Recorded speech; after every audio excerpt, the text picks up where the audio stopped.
Bayonne jouait gros aujourd'hui à Grenoble. Bayonne en danger même à Grenoble. Pourquoi? Parce que les Grenoblois, eux aussi, avaient un très très grand besoin de points et de victoires. Aujourd'hui, eh bien, qui aurait cru, il y a quelques semaines encore, que Grenoble jouerait sa peau, sa survie même dans l'élite. Yann Chabenat, à quelques journées, j'allais le dire, non, à une journée de la fin désormais.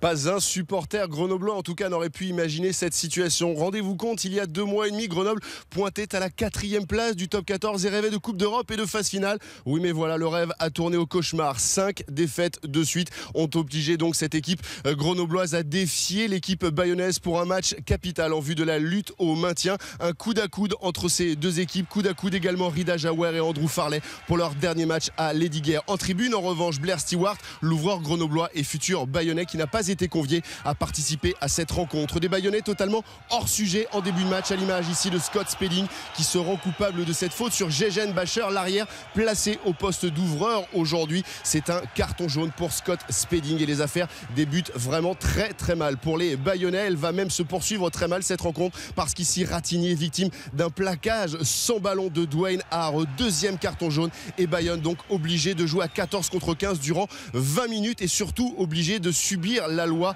des Grenoblois et de James Hart qui réussit 2 pénalités après ces 2 cartons jaunes. Grenoble donc mène 6-0 après 21 minutes de jeu. Tout va bien pour les Grenoblois qui ont sans doute effacé cette cruelle désillusion de la défaite contre Montpellier, de ces 5 revers consécutifs vécus dans cette fin de saison ô combien compliquée pour les Grenoblois. Des Grenoblois qui vont trouver les ressources ici par Fabien Alexandre pour aller marquer le premier essai de la rencontre. On joue la 25e minute de jeu et Grenoble alors mène 13-0. Soulagement évidemment du côté des supporters et puis ensuite colère du côté des supporters grenoblois pour cette faute de Roth sur le demi-mêlée bayonnais. Cette fois là aussi ce sont les Grenoblois qui sont sanctionnés et les Bayonnais comme les Grenoblois vont profiter de leur supériorité numérique. Ils sont menés 13-0 mais la révolte est sonnée ici par Joey Rokosoko qui s'enfonce dans les 22 mètres adverses. Une libération correcte pour Rouette qui va pouvoir écarter pour Santi Fernandez, le roi argentin qui lève les yeux. Petit coup de pied millimétré pour Marvin O'Connor qui vient aplatir le premier essai de cette équipe bayonnaise. L'essai de la révolte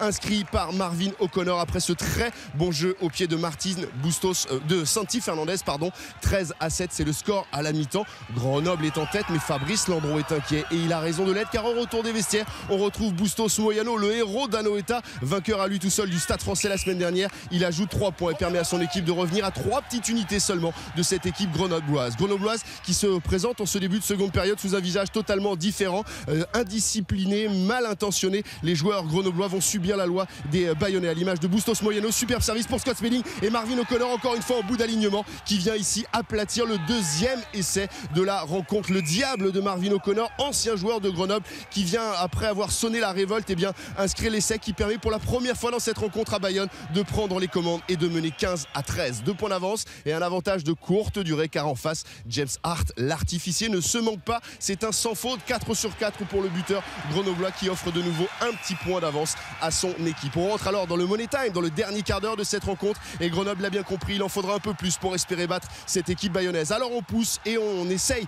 d'aller marquer cet essai. Le ballon a-t-il été aplati derrière la ligne? L'avantage en cours en tout cas est signalé par l'arbitre du match. Écoutez bien l'analyse. Assistant plaqueur. Non, il n'y a pas essai là-bas, c'est pas un but.